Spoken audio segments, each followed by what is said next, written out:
At this point, we're going to move on to our question and answer period. And now we're joined by John Kane, the Senior Project Coordinator at Boston Housing Authority. Boston Housing Authority implemented the no smoking policy in 2012 and have spent the last 5 years refining their approach. So John, Vaughn, and I will do our best to answer your questions. The first one we have is, will there be some place to access the PowerPoint slides after this? Yes, we will send those out likely tomorrow to everyone who signed up for the webinar.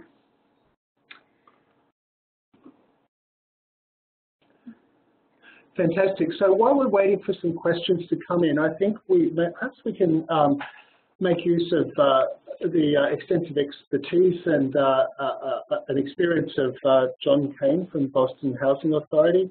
And I think one of the issues that comes up a lot is the question around reasonable accommodations. And John, would you just give us some insights around the way you've approached the question of reasonable accommodations for particular residents? Sure. Nice to be with you. Again, my name's John Kane. So we have a process around reasonable accommodation that people can make a request. They need to link their disability with their ability to comply or not with the policy. And so for us, usually how we interpret that is that a person, we're not giving a reasonable accommodation so that they can smoke in their apartment, but we would give a reasonable accommodation so that they would be able to comply. So the most frequent example that comes to mind is in the case of somebody who is mobility impaired. And so they would like to smoke, and so we need to be able to get them to a place so that they can easily access and get to the outside. So there was one case where a person came to us and they had a doctor note saying that they could only walk 100 feet. They lived on an upper floor, about 3-story walk-up. We moved them to the first floor and within 50 feet of the door, so that way they would be able to walk out, have their cigarette, and to be able to walk back. So the type of thing that I'm thinking about are, moving people to elevator buildings or moving them to a first floor, and making sure that they're able to get in and outside. And that might mean having ramps or other changes that you would make to the doorway or the entryway so that they'd be able to safely be able to get in and out of the building. Thanks, John. That's very helpful. There was a comment there about apartments or duplexes. So we have quite a variety of different types of buildings: low rises, mid rises, high rises, walk-ups, garden-style apartments, townhouses. So how you implement the policy is going to change a little bit depending on the building structure. But in each of those cases, you want to be able to get people so that they can comply with the policy and to be able to safely be able to get in and out of their home. Thanks, John. Another question, I think there's a lot of interest in the use of e-cigarettes, and as I mentioned in my comments, the use of e-cigarettes is not without controversy, and so we want to try to give that, shed some more insight and perhaps support for people considering that as a harm reduction strategy. The question is, what sort of issues may come up with e-cigarette use for families due to the potential for youth or young people to become addicted to cigarettes through initial use of e-cigarettes? Well, I very much agree with that statement, and there is evidence that the kids who initiate with e-cigarettes, kids who otherwise wouldn't smoke, are at increased risk or vulnerability to progressing to the use of combusted tobacco products or conventional cigarettes. That's something that housing providers and public housing agencies need to recognise as a potential downside to the use of e-cigarettes as a way to comply with the policy. So again, this is a question that needs to be, I think, addressed in collaboration with residents and taking on board residents' preferences as well as their concerns. We don't want to make clear recommendations because we don't think that one size fits all, but housing providers should recognise the risk of young people becoming dependent upon e-cigarettes, and perhaps think about a strategy that prevents or avoids the use of e-cigarettes by young people. In other words, e-cigarettes, if they are allowed in a property, might be restricted only to smokers who've gained prior approval with management for the purpose of complying with the policy. This would prevent, unintended consequences such as kids using e-cigarettes, adults having vaping parties or other unintended use of e-cigarettes in the residential setting. So here's another question. When we tried to implement our policy, there was a question about smoking on balconies. What seems to be the trend or practice of others in regards to allowing tenants to smoke on their balconies? So before this was a HUD mandate, it was fairly common that we saw in our voluntary adopters that smoking was allowed on balconies or front porches. But with the new HUD rule, it's not you're not allowed to smoke within 25 feet of the building, which includes balconies. So this question may be coming from an agency that is not bound by the HUD rule, so multi-unit housing, maybe Section 8 or something like that, in which case that was very common within our voluntary adopters who adopted the policy without any HUD mandates, but that would not fit within the HUD guidelines. So one question, how often do you recommend sending out smoke-free flyers to keep tenants aware? We had one site that I visited who said that they sent it out monthly within the year before and year after, and then any time that there was a report of smoking, smoke within the building or within the hallway. So that's what we heard. John, do you have any advice about how frequently to send out those reports? So I think certainly in the beginning, the idea of doing a lot of communicating with residents, with staff, getting everybody on board, understanding when the policy is going to take effect.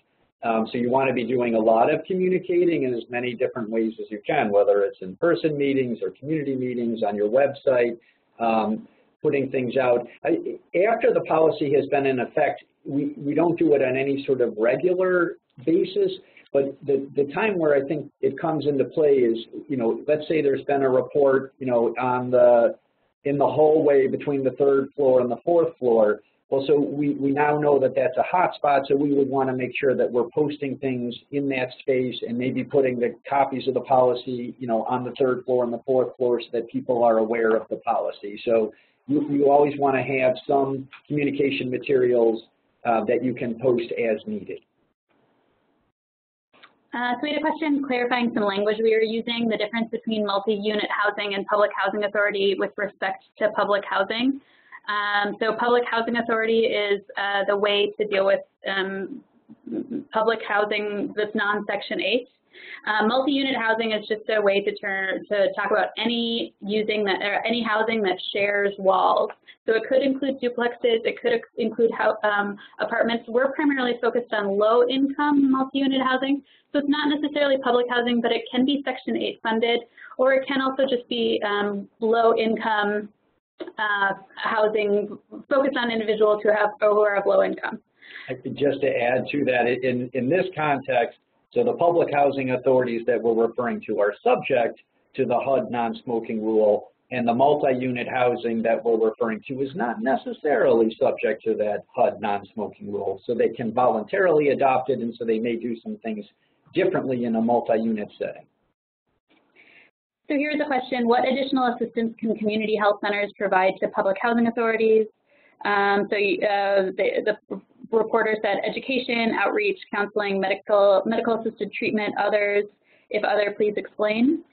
Do you want to talk a little bit about your experience, Don, with community health centers? So community health centers, I think, can be a terrific resource. In our case, we reached out to them. We contacted community health centers and asked them about what sort of smoking cessation resources that they would offer. We put it all together into one single piece of paper. And so if we're actually pursuing some enforcement with one of our residents who violated the policy, we can provide this information to them so that they know about all the different smoking cessation resources in our community. In addition, health centers can also be a source of data. So they gather information in Boston about smoking and smoking rates and how many are subject to secondhand smoke exposure. So that's information that they're collecting and that they were able to share with us, so that we have a way of sort of looking at the impact of this policy as well.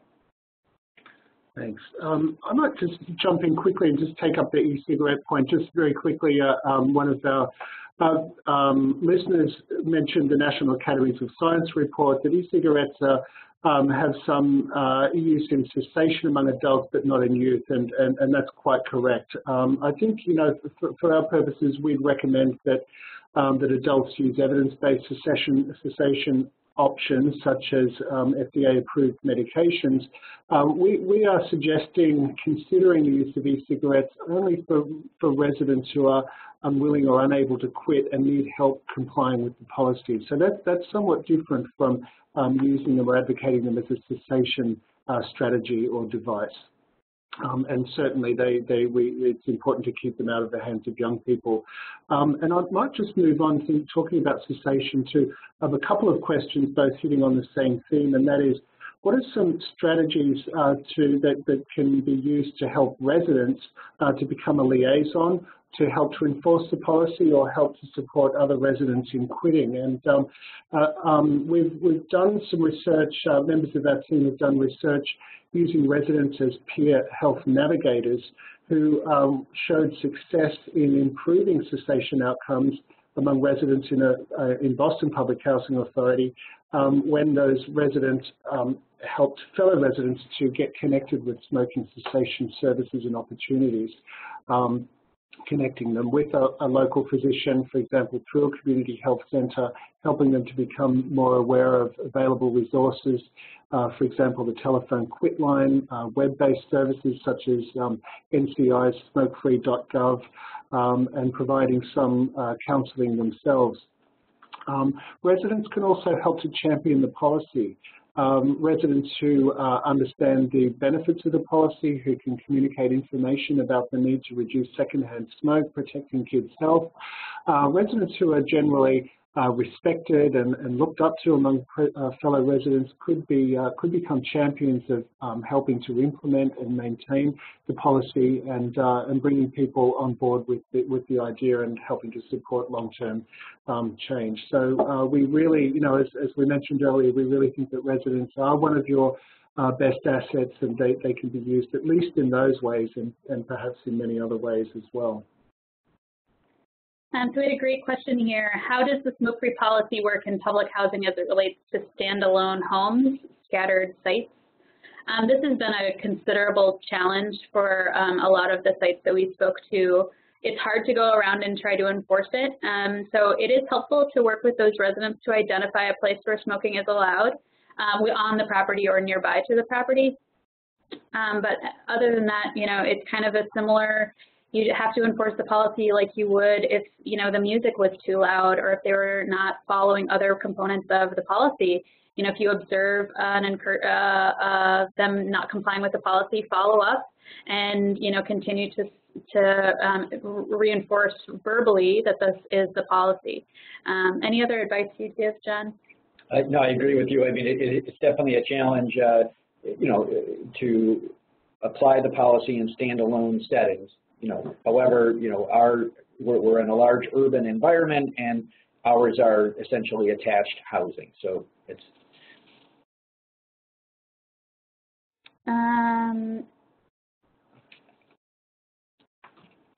So we had a question about use of medical marijuana. So this is a comment that has come up a lot. If you're receiving federal HUD funds, marijuana is not allowed. You know, your residents aren't technically allowed to be using it. It's medical marijuana is a state law. Federal law actually supersedes state law. And so that is the way that HUD has been providing guidance about medical marijuana. Regardless, though, but smoke is smoke. And so if they're violating the policy using marijuana, whether it's legally prescribed or not, smoke is still not allowed through this policy. There are, of course, other ways that marijuana can be consumed. And so if this becomes an issue, again, the question becomes very tricky between whether or not marijuana is allowed to be used within a funding agency that is funded by federal dollars. This policy, the purview of this policy is that smoking is not allowed. So that's kind of the different kind of lines that medical marijuana falls on. Maybe we'll just go back to smoking cessation again. There's strong interest in these themes. What are some of the strategies that residents are seeking to help them to quit smoking? And what role might primary care providers play? In general, I think it's well recognized that we see a high rate of smoking among low-income communities, including public housing residents. We also understand that their interest in quitting is the same as smokers from the general population. However, the evidence suggests that existing treatment interventions or cessation interventions are not well utilized by people from low-income backgrounds, including residents of public housing. The traditional strategies, smokers quit lines, web-based interventions, physician counseling, tend to be underutilized, and we hope that there might be opportunity with the implementation of the smoke-free policy to re-energize residents to seek those existing opportunities, stick with them and make the most of them. Getting fellow residents to support compliance, to help them to maintain their motivation and undertake long-term changes in smoking can be very important. Connecting with a primary care provider, we think, is a very important and successful way to ensure long-term success in quitting.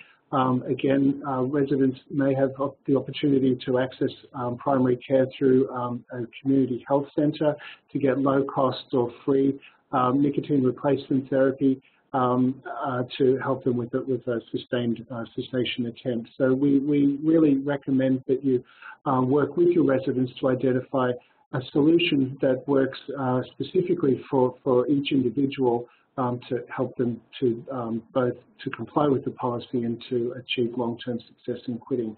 I might also mention that we've seen from work that we've done and feedback from housing providers that residents tend to be more interested in accessing one-on-one services rather than attending group sessions. Some housing providers that we've worked with went to a lot of time and trouble to set up group support sessions for smoking cessation, only to find that they weren't very well attended. So we would encourage you to think more in terms of a one-on-one, individualized, personalized strategy for each and every resident. If I could just add to that. So, for example, at the Boston Housing Authority, for a while we had part of the staff time for someone who worked for a health center who was a smoking cessation specialist. She was assigned to the BHA. We did outreach. We had flyers with her name and information, and we tried to set up some groups. There was some modest success. I think that we did hit triple digits. I think that more than 100 people participated in the groups over a period of time. But then even after the BHA implemented our policy, we continue to keep this smoking cessation specialist to pay for a portion of her time, and that is on our, that's from our funding. And I would add that this is a person who works not only with our residents, but who also works with our staff who are interested in quitting. So here's a tricky question. The rule requires a lease change as well as an ACOP change. Both require public hearings and board approval. I've reached out to the board and advised them of the upcoming change, and several are saying they're reluctant to approve this. Any suggestions? If I could, so that's interesting, and I would offer to the person who sent in that question, maybe we could have a longer conversation, but essentially the commissioner should be informed of the HUD rule, and as long as the policy that you're proposing is compliant with that rule, then you're required to do it. Is what I think. So, it sounds to me like the commissioners need to have a better understanding of exactly what HUD is requiring housing authorities to do, but your policy also has to meet and be approved by HUD. So unless there's something else that's going on with that policy which is not complying with what HUD has asked, so I'd be happy to speak with that person longer afterwards. Alternatively, if you're Section 8, we don't know much about the person who sent this in. So if you're a Section 8 person and trying to get this through, some of the ways we found our voluntary adopters were able to get people on board were to, some found having a resident survey to show that there was generally pretty broad resident support of having a smoke-free policy from smokers and non-smokers. So sometimes showing the general endorsement from residents could be helpful. Sometimes also finding a resident who's deeply affected and willing to speak out about their health. The health impacts of being in a building, so somebody maybe with COPD or maybe with a grandchild or child who has severe asthma and asthma exacerbations because of being in a building with smoking can help to just kind of put a face to a situation, and that can sometimes be helpful for kind of swinging people who are a little bit reticent. A great question about in smoking cessation, how important is it that it be delivered by a peer versus a clinician? We can see a role for both peer residents as well as clinicians, but we feel that clinicians or people who have very specific training in smoking cessation are better equipped to deliver an evidence-based intervention to support smokers. However, we see the role of peers or fellow residents as being a very, very important or helpful supplement to that. Peer residents or navigators can help to motivate residents to make contact with cessation services. They can help to facilitate that contact by providing transport, by providing web links, by arranging a phone call. They can follow up to make sure that the contact is made. They can help to increase or boost motivation over the long term, be a sounding board, be an ear to cry on. All of those roles provide an extremely valuable supplement to the delivery of an evidence-based intervention. So we see a role for both, but those roles are somewhat distinct. But thank you for that question. There's a couple of other questions about children and smoking near children. For example, if children are in a car and someone is smoking, same within a house setting.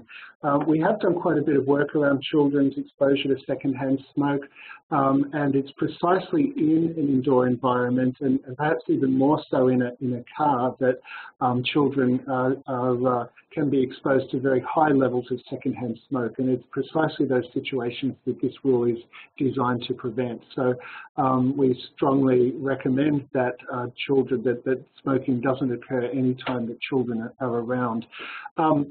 That leads me to the question of third-hand smoke. Some residents have adopted strategies of smoking in the apartment only when children are not around, and that makes sense on some level because they're not directly exposed to secondhand smoke, but the smoke tends to stick to things, and that gives rise to exposure to third-hand smoke. As kids come into contact with surfaces, as infants crawl around on the floor, they can come into contact with toxic particles that are part of third-hand smoke, and they can be ingested as they put their hands or fingers into their mouth, suck on toys and so on that have been exposed to smoke. So again, smoking anywhere where a child is likely to be present should be avoided. And finally, where do children stand in all of this? And it's a broad question, but I think a really good one worth considering again. I think in some ways of thinking about this, the policy is directed at protecting children as much as anyone. Children suffer some extremely profound health consequences of exposure to secondhand smoke and third-hand smoke, and it's completely preventable. And considering that there are higher rates of smoking among public housing residents, the kids who are growing up in public housing have a disproportionate exposure to secondhand smoke and the health consequences associated with that. So this policy is intended to help to protect kids. But we would also go so far as to say that, helping to create a smoke-free residential setting gives kids in those communities a better chance to grow up smoke-free themselves, an opportunity that kids from other communities might enjoy. So, you know, in some ways, it's a question of social justice for children living in public housing settings. And if I could just add a little bit to that, you know, so from the housing authority perspective, I mean, we're focused on housing, you know, collecting the rent. This is one of those places in terms of the children or some of the health information that you know, where it's really important, I think, to partner.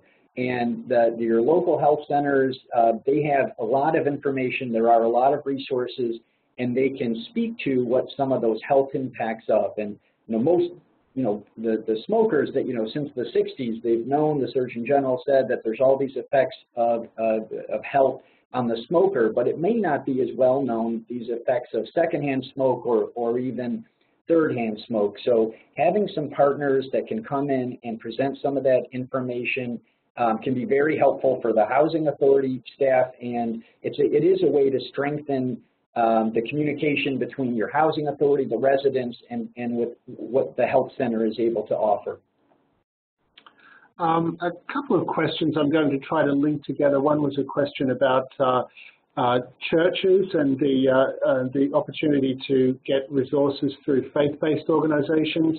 I think, you know, wherever resources exist that residents will access or pay heed to, I think are well worth considering. And it's really, I think it's a community by community decision. Every community is different. So if there is a local faith-based organization that provides support to residents, either by delivering smoking cessation groups or interventions or providing a way to facilitate engagement with a primary care physician or other services, it should be taken advantage of.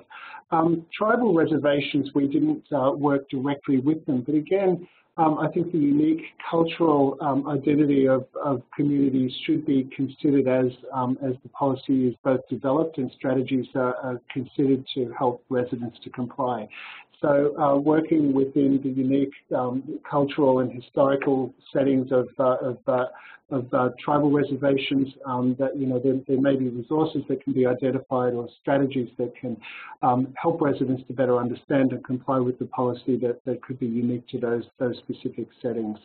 And I think I saw another question about Nicotine Anonymous. Again, I think that just serves as a further example of local strategies or resources that may help you in your efforts to help residents to comply with the smoke-free policy. So we have a couple of individuals we want to thank, specifically Peter Ashley and folks at HUD, folks at Beacon Communities, American Cancer Society, Robert Wood Johnson, Harvard Catalyst, Boston CTSI, and all of the Public Housing Authority executive directors, staff and residents who participated in the research. Finally, here's our team and the contact information for me, Ellen Childs, at the bottom. If you have further questions or want further assistance, feel free to reach out to me and I'll do what I can. Again, I just want to remind you that our Building Success website will be coming out in a couple of weeks, and we'll send you a link to that. We'll also be sending you the slides from today within the next couple of days. Hope you have a great afternoon.